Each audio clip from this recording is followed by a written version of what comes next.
Guys, it's Nicole and I'm back after a 6-month hiatus from YouTube. I'm trying to get back in the swing of things. If you look below, thatcomingunglued.blogspot.com is my new blog. I've refreshed it and I've scheduled at least 3 postings throughout the month of January and hope to keep it up. I might be a little rusty, but let's get started with the process video. So here I'm showing you the products that I'm using. These are the scribble dies from MFT. That is the Alta New Thanks die, and this is that artsy set. It's a rather old one from MFT. So those are the 3 main products I'm using. Right here I'm showing you that I cut out that Thanks die. I actually cut it out 3 times, but I had already glued one off camera. I'm using some glossy accents in a fine line bottle to adhere these. I just want to give them a little bit of dimension. And I wanted the top one to be in like an aqua glitter, and I didn't have aqua glitter paper, so I'm using aqua glitter tape from American Crafts, and I'm just putting it on some computer paper, taping it down, and then I'm going to run it through my die cutting machine to die cut that top Thanks. And using the computer paper made it run through really easily. Earlier I made this card and I put it on regular cardstock, and it gave me a little bit of difficulty running it through. As you can see, I'm using my Sizzix with a shim to cut out the sentiment. Earlier I had put it on cardstock versus computer paper, and I think it was so thick it was giving me difficulty, but I noticed between using the computer paper and the shim, it cut out really easily like butter, and as a result it was easy to pop out. I'm now taking that final layer of the Thanks sentiment and adhering it to the top of the 3 black ones I already did, because I wanted, if you looked at the card from the side, I wanted you to be able to see the black Thanks underneath, but I wanted the glitter to really stand out. After I adhere this down, I'm going to show you the 3 colors of ink I chose for our focal point.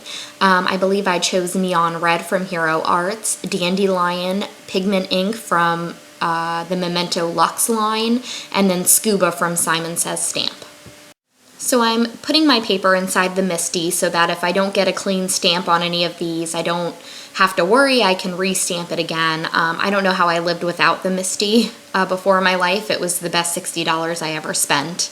But anyways, I'm going to just take these various splotches of paint, or the stamps that look like it, and just kind of make a background pattern that's really bright and fun on the back. I did cut out some of the stamping because I thought it would get boring after a while watching me stamp.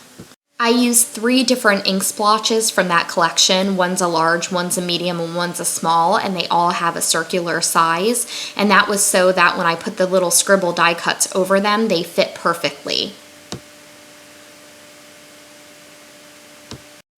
I just finished working with the large stamp, now moving on to the medium one to kind of fill in some of the gaps. As you can see, I am stamping each one 2 to 3 times because I really want to layer on the color and get it really bright and thick. In between using each color, I'm using Hero Art Stamp Cleaner in between to clean my stamp really good, and then I'm also pressing the stamp on a plain white piece of paper to make sure there's no ink residue from a previous color. Lastly, I'm taking the smallest stamp of the 3 I'm using, and I'm just filling in some of the white gaps on this card. The idea was to have a lot of bright colors with black and white neutrals just kind of in the background. So now I'm done making the background, and I've already cut out these MFT Scribbles dies, or Scribble Roses. They take a little bit of time to pop out of the die, and I didn't want to have to spend time doing that on camera. I'm using liquid glue to adhere each of these just by rubbing it on the back of each die on a piece of computer paper, and then as I set them down, I'm laying a stamp block on top to sort of hold them in place while they dry. I left the last 2 ink splotches without the black scribbles on top because that's where my sentiment is going to go.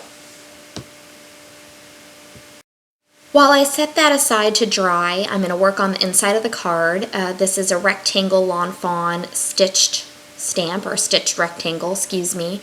And then I took some neon red ink and just made another paint swipe. I don't think this one is like a splotch in the center. And then I put my sentiment inside the center. Next, I'm going back to working on the main part of the card. I'm going to cut off any of the scribble dies that are hanging over the side and go back to that thanks sentiment and glue it down onto the card where I've left a vacant spot for it to remain in the center. I'm going to use True Black cardstock, 120 pound cardstock from Paper Tray Ink to use as my card base, and I've cut that by 4 1/4 by 11 inches and scored it in the center. And now I'm going to pop up the entire front panel of my card on dimensional adhesive. While I'm doing that step, I just want to thank you guys for coming back to my channel if you're already back, or if you found my channel while I was on hiatus. I appreciate it. I have now an 8-month-old, and life just got busy between my career and having 2 children. But I want to come back. I'm going to do it the best I can. I will definitely be keeping up with my blog, so check that out. If you want to know the blog website, go back to the beginning of this video and I've posted it there for you. And I hope you enjoyed this video. Take a look at the finished product when it's all done. Thanks.